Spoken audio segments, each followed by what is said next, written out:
Now, as we know that 8237 is a programmable controller known as direct memory access controller. And the purpose of this direct memory access controller is to improve the data transfer rate in the system, uh, which is able to transfer the data from the input output device to the memory, or from the memory to the input output device. And it is also able to perform memory to memory block transfer.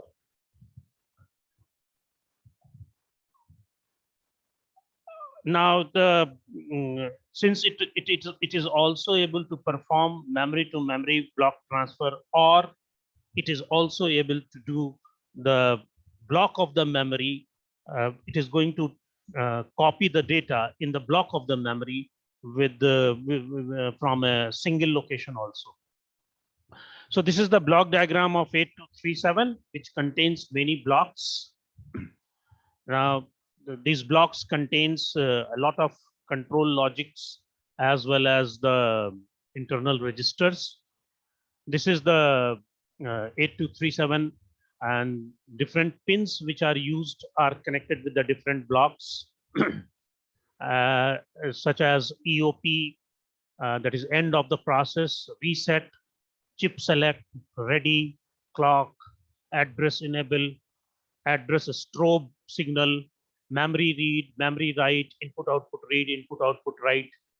And we have also request signals from the 4 channels, or the 4 channels, and then hold acknowledge signal and the request signal, which is sent by the 8237, and the acknowledgement signal, 4 acknowledgement signal for the different 4 channels, which is issued by the 8237.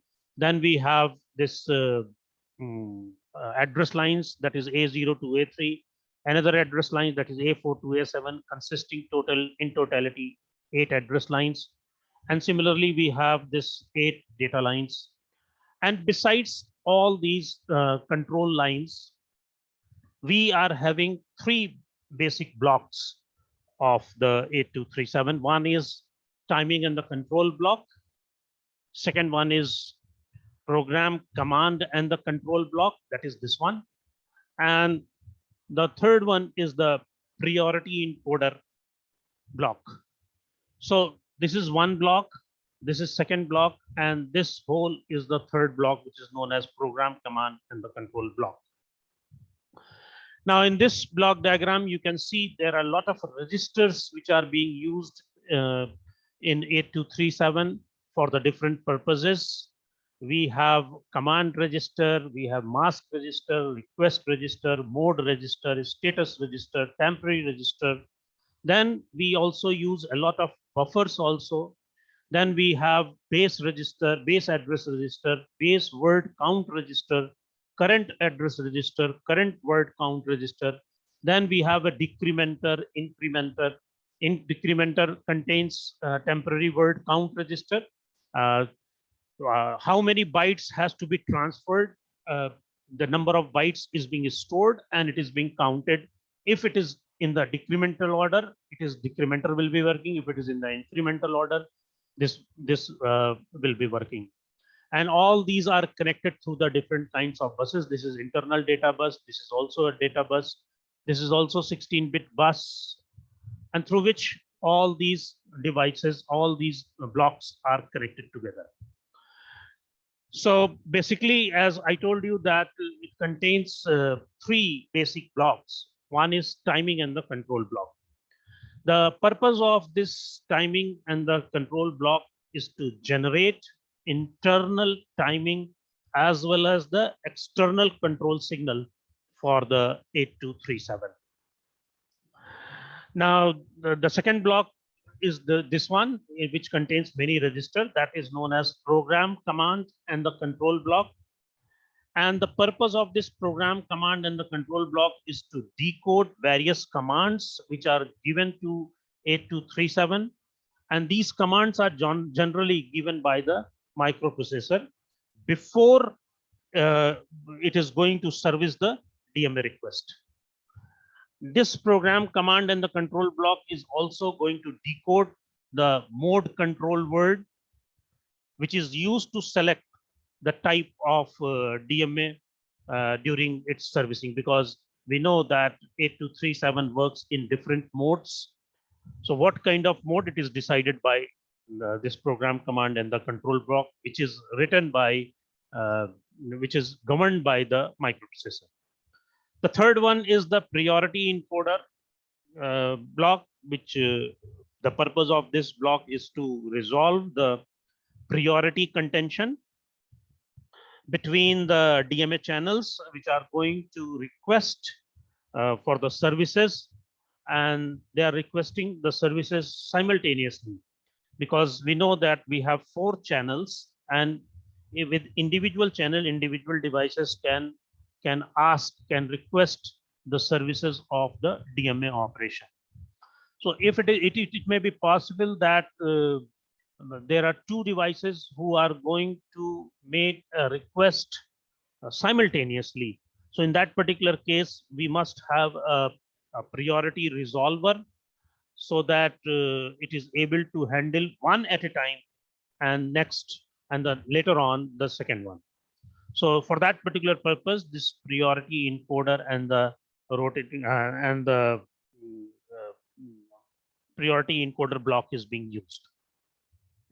Besides, as I told you that in program command and the control block, there are different registers. A lot of registers are being used.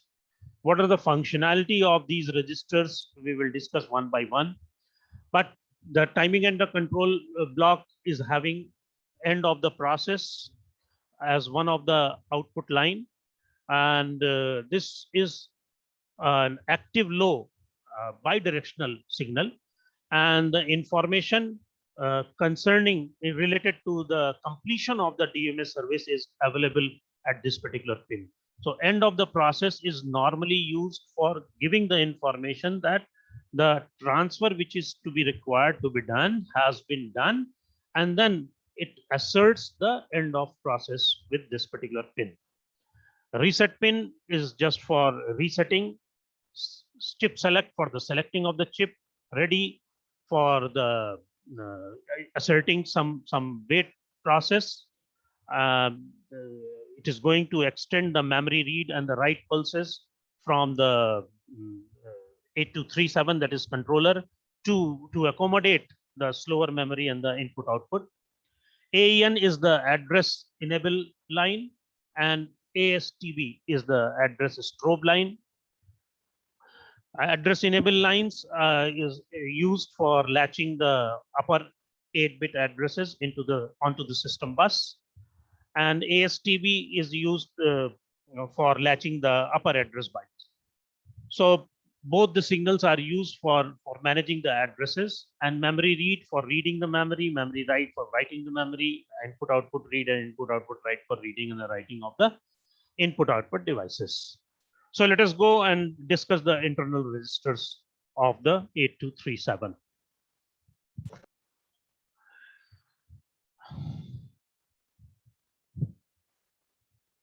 Now this 8237 has many registers. Actually, it contains the capacity of the internal registers in 8237 is having 344 bits internal memory in the form of the registers, and the different registers of the different capacity and the numbers are being used, and it is given in this particular table. For example, we have a base address register. It is of the size of 16-bit, and there are 4 such base address registers. We have base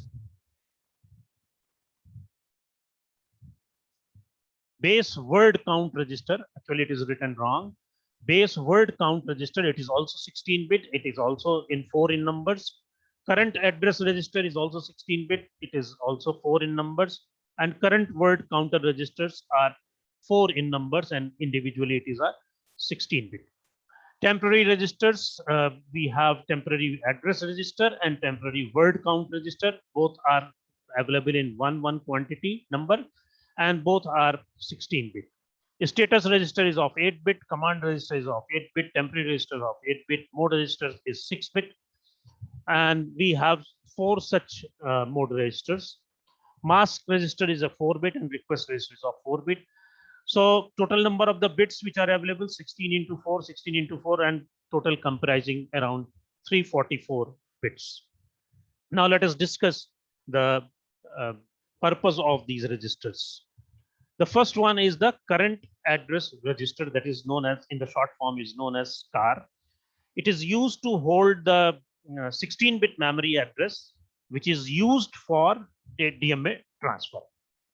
So the current address at which the DMA transfer has to take place, either for reading purpose or for the writing purpose, it is stored in the current address register. And the current address register is available here. This is the current address register.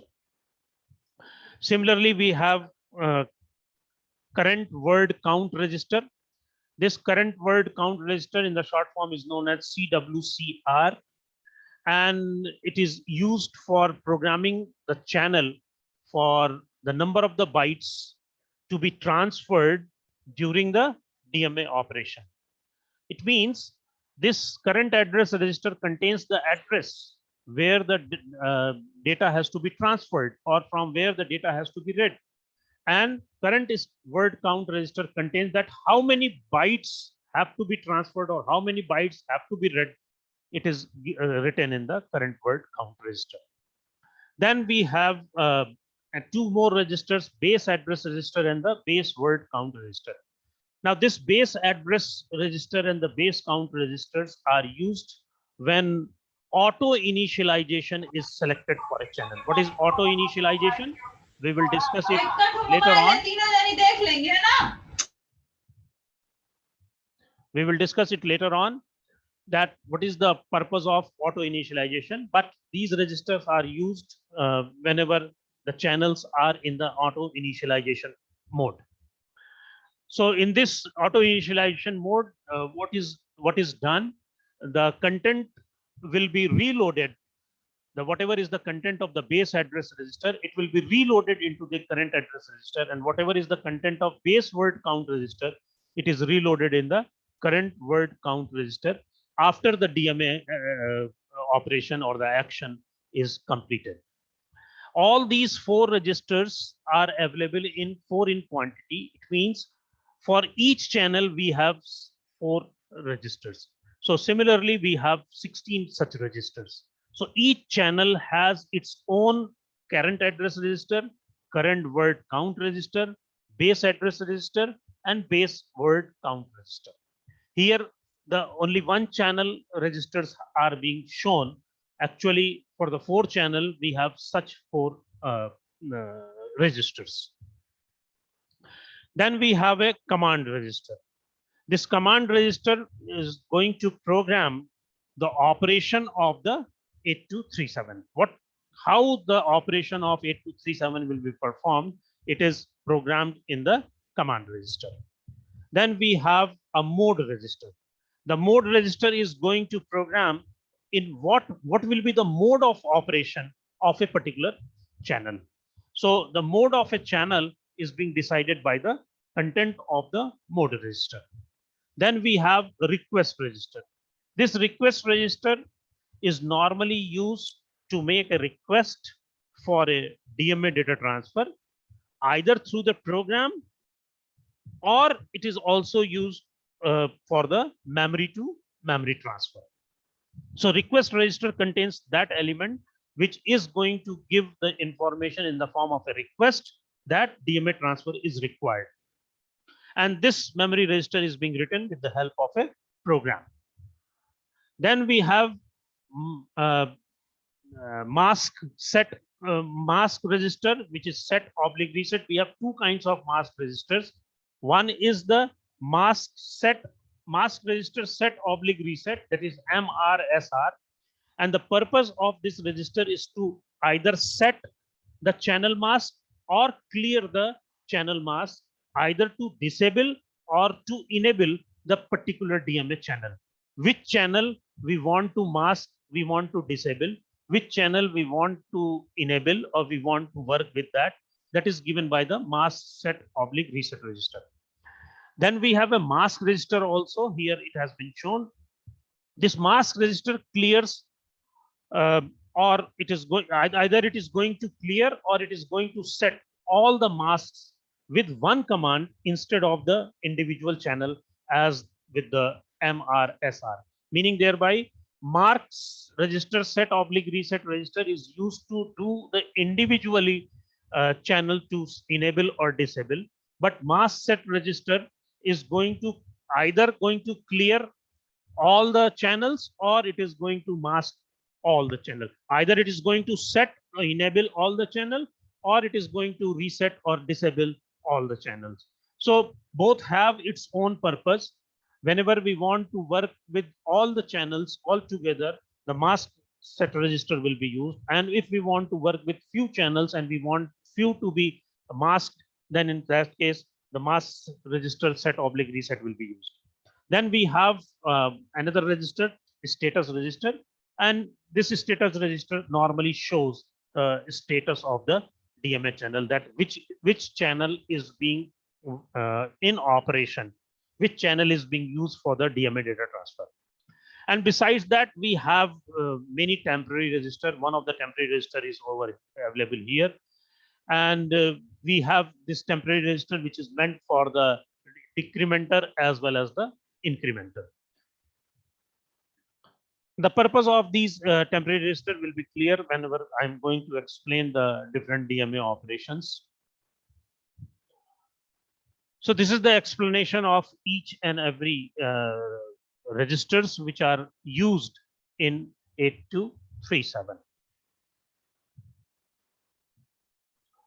Now, the DMA operation. In a particular microprocessor system in which 8237 is being connected with for the DMA data transfer operations, the address as well as the control outputs of the 8237A along with the data bus pin are normally or oftenly connected to in parallel with the system buses. Meaning thereby, whatever is the address lines, whatever are the control outputs, whatever are the data bus pin, these are connected in parallel with the system buses. Whenever I talk about the system buses, the buses which are used for the communication with the processor. So the address lines, the control lines, and the data lines of 8237 are connected in parallel with the system buses of 8085. Now, in this particular case, while using a DMA operation, while using 8237, we always need an external latch for the upper address bytes, as we have shown in the previous topic whenever we were discussing that how the addresses are being managed. So we will be using two kinds of latches. That was, if you remember, latch number 1 and latch number 2. So external latches are required for the address bytes. Whenever the controller is inactive, means 8237 is not being used. So in that particular case, the controller's outputs, whatever are the lines which are controller outputs, that are in the high impedance state. And whenever it is in active mode, means whenever 8237 is in working. So whenever it is in the active mode, and how it will come into the active mode, whenever there is a DMA request. So when activated by a DMA request and bus control, the microprocessor is going to relinquish all the buses and put the control into the hand of the controller. So in that particular case, 8237 is going to drive the buses and generates the control signal to perform the data transfer. Now, the operation performed by activating one of the channels through with which it will be going to give the DMA request in the input, and it is required to be programmed into the controller through the command, through the mode register, through the address, as well as the word count register. So these registers are being used before it comes into the operation.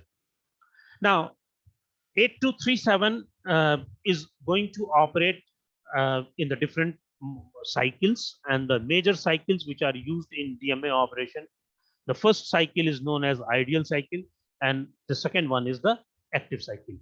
In ideal cycle, it means 8237 is ideal. No channel is going to make any request for its services. So at that particular moment of time, 8237 remains ideal. So in this particular cycle, what happens? The 8237 is going to pull the request line, which is coming from the different input and output devices. And every clock cycle, it used to pull, it used to check whether the channel is requesting for the DMA service or not. So till the request is not coming, and it is in the pooling process of searching of the request from any one of the channels, any one of the devices through the channels, that cycle is known as ideal cycle. But the active cycle, whenever a device is going to request, and that device which is requesting, it will be requesting through the channel, and that channel is unmasked, it is set, it is enabled. So if there is so, then only the 8237 comes into the active mode, and that cycle is known as the active cycle. Now, whenever this DMA controller comes into the active cycle or the active mode, there are three modes in which the DMA transfers the data. The first one is the single transfer mode. The second one is block transfer mode. And third one is the demand transfer mode. So what is the single transfer mode? Single transfer mode, the device means the 8237 is being programmed to make one word or one byte of the data transfer at a time. And after each transfer, whenever one transfer is over, one byte or one word transfer is over, it gives its control to all the buses to the microprocessor, so that microprocessor can use those buses on the regular basis. So this is a kind of mode in which you can say that it is a cycle stealing process. So what 8237 used to do, whenever it finds that microprocessor is in ideal state, it used to make a request, took the control over the channels, means the buses, and use those buses to transfer one byte or the one word. And after that, it again gives its control, all the buses control, to back to the microprocessor. And later on, whenever it is required and our microprocessor is ideal, again it is going to make a request, take the control of the buses and do the. So this is called the single transfer mode. So what happens in the single transfer mode? The first is that any input output device which is going to assert the data request line when it is ready to transfer the data. So whenever this request is being received, so what data direct memory access controller, what it will do, it is going to assert a request line, a request to the microprocessor for the use of the buses. And then microprocessor is going to assert the hold acknowledge signal for the request which has been done by the controller by releasing the buses to the DMA controller. Then what happens? Then the controller is going to assert the acknowledgement to the requesting input output devices, and then executes the DMA bus cycle, resulting in the data transfer. DMA, after the data transfer is over, the DMA is going to deassert. First time it is going to assert the data acknowledge line, and then once the data transfer is over, it is going to reassert the data acknowledgement line. And at the same time, the byte or the word count which is stored in a particular register is being decremented, and the address is going to be incremented. And the whole line which has been sent by the controller to the microprocessor, it is going to be deasserted, so that microprocessor will came to know that all the buses, use of all the buses are over with the controller, so it takes the control over the buses. And hold signal is again reasserted in the form of a request of the use of the buses whenever any input output device is ready to transfer again for the another byte or the another word. And the same process is going to be repeated until all the data are being transferred. Then when and how it will came to know that all data has been transferred, because with the help of a transfer count, because this is the transfer count which is stored in a particular register. When one byte has been uh, transferred, it is being decremented. uh, it may be using incremental process or it may be using decremental process. If it is using decremental process, it will check that the total count has been exhausted by 000 or not. Or if it is an incremental process, it will try to check that it has become FFFF or not. So anyhow, this process will go on the single transfer mode until unless all the data has been transferred. So in the single transfer mode, every time one byte is transferred through the DMA controller is going to give the information to the microprocessor that you can do your work. And whenever the data is ready with the input output line, it will be again going to assert a, request signal. And then again, the controller is going to ask for the control over the buses to the microprocessor. So it's a time taking process. It's a lengthy process, but somehow we are going to steal the timing idealness of the microprocessor. So this also works. Then second one is the block transfer mode. In block transfer mode, the device is activated by the data request line or through the program, and it continues making the transfer during the services until the total count is exhausted. So in this particular case, in the block transfer mode, it is not going to release the buses. The controller takes the buses into its control until unless at the same time all the data has been transferred. And how it will came to know about that all the data has been transferred. It is a process called end of the process. Whenever the end of the process is encountered, and how the end of the process will be encountered till the total count has either become 0 or the total count has become FFFF. So it means in this particular case, the request signal need to be only activated one time, as well as the acknowledgement signal is also activated only one time. But in the single transfer mode, you have seen that there are many times in which the request signal, data request signal, as well as data acknowledge signal is being asserted many times, asserted and deasserted, asserted and deasserted. But in block transfer mode, it is not being done. It is the block of the data which is being transferred at the same time. Then we have third mode, which is known as demand transfer mode. The third mode, in which the demand transfer mode, the device continues to making the transfer until the terminal total count or the end of the process is being encountered, or until the D request, that is the data request, is going to become inactive. Now in this particular demand transfer mode, the 8237 is being programmed to continue of making the transfer until the total count or the external end of the process is being encountered, or the data request is going to become inactive. So what happens in the form of an operation of DMA in this demand transfer mode? It is very much similar to the single transfer mode, but it is little bit different because it is based on the demand.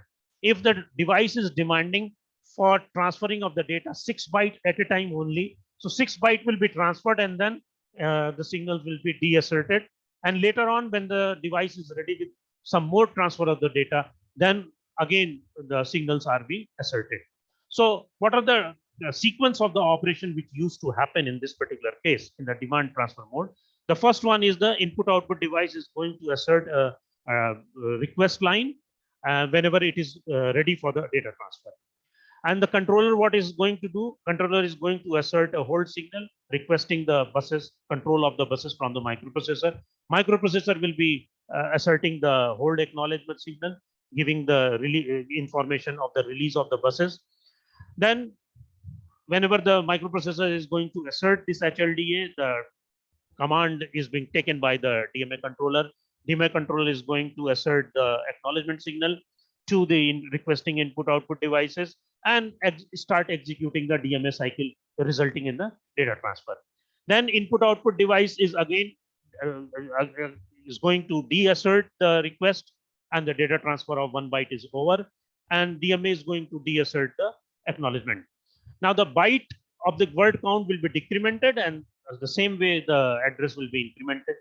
Now this controller is going to continue to execute the transfer cycle until unless the input output deasserts this request, indicating that it is incapable of delivering the data. Because it may be possible that all the data which it wants to transfer, it is not available at a particular time.